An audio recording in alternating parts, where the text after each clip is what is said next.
Guys, Assalamualaikum warahmatullahi wabarakatuh. Bertemu kita kembali guys dengan Jainul Amri. Untuk kali ini kita akan membahas tentang permasalahan hukum yang menyangkut tentang penggelapan dalam perusahaan. Oleh karena itu guys, mari kita ikuti dialog santai antara saya dengan Pak Firman. Namun sebelumnya guys, saya mohon jangan lupa untuk subscribe dan share. Oke, mari kita ikuti sama Bang Firman. Guys, ketemu lagi dengan Firman guys.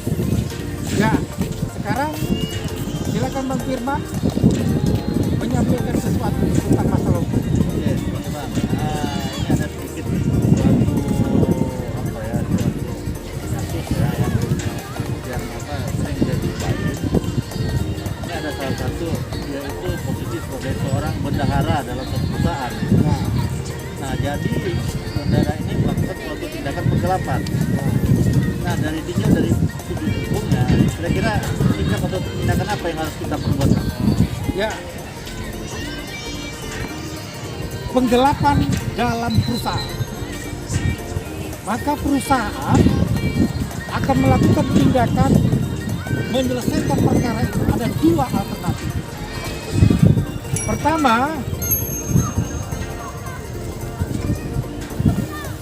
penyelesaian secara kekeluargaan. Yang kedua, bila itu tidak bisa diselesaikan secara baik dan selesai dengan tuntas, maka dilakukan langkah kedua, yaitu penyelesaian secara hukum. Jadi guys, untuk permasalahan dalam bentuk penyelesaian yang pertama tadi, yaitu penyelesaian secara kekeluargaan, maka perusahaan akan melakukan pembicaraan kepada si pelaku tadi. Pembicaraannya adalah apa mungkin dia bisa selesaikan mengembalikan seluruh uang perusahaan yang digelapkan. Kalau dia bisa lakukan, setelah uang itu dikembalikan, maka orang itu harus dikeluarkan dari perusahaan karena membawa pengaruh jelek untuk seluruh karyawan dalam rangka kemajuan perusahaan. Jadi penyelesaian pertama, uang dikembalikan oleh yang bersangkutan, kemudian dia harus dikeluarkan dari perusahaan. Itu penyelesaian pertama. Namun apabila penyelesaian pertama tidak bisa selesai, artinya si pelaku penggelapan dalam perusahaan tadi tidak mau mengembalikan uang, tidak mau menyelesaikan itu secara kekeluargaan, maka langkah yang kedua lah yang harus ditempuh oleh perusahaan, yaitu memperkarakan perkara ini secara hukum.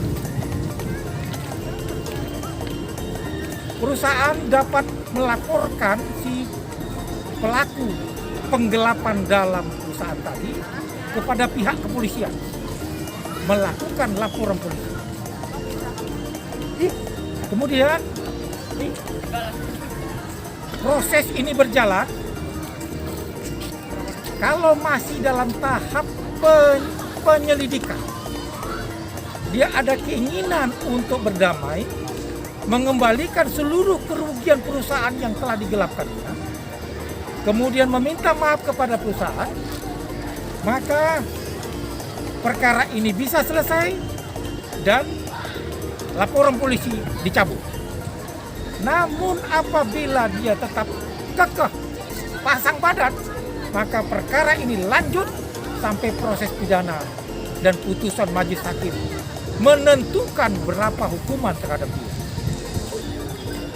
Selain itu, kalau juga dia bersikukuh tidak mau menyelesaikan padahal putusan hakim sudah terjadi, maka langkah kedua setelah itu perusahaan dapat melakukan gugatan perdata, yaitu gugatan perbuatan melawan hukum dengan catatan melakukan sita jamin terhadap semua asetnya untuk mengganti kerugian perusahaan. Demikian saudara-saudara, mudah-mudahan dialog santai tentang permasalahan hukum ini ada manfaatnya.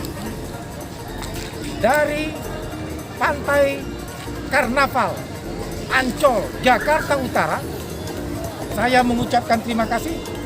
Semoga ada manfaatnya dialog ini. Dan mohon maaf lahir batin. Terima kasih.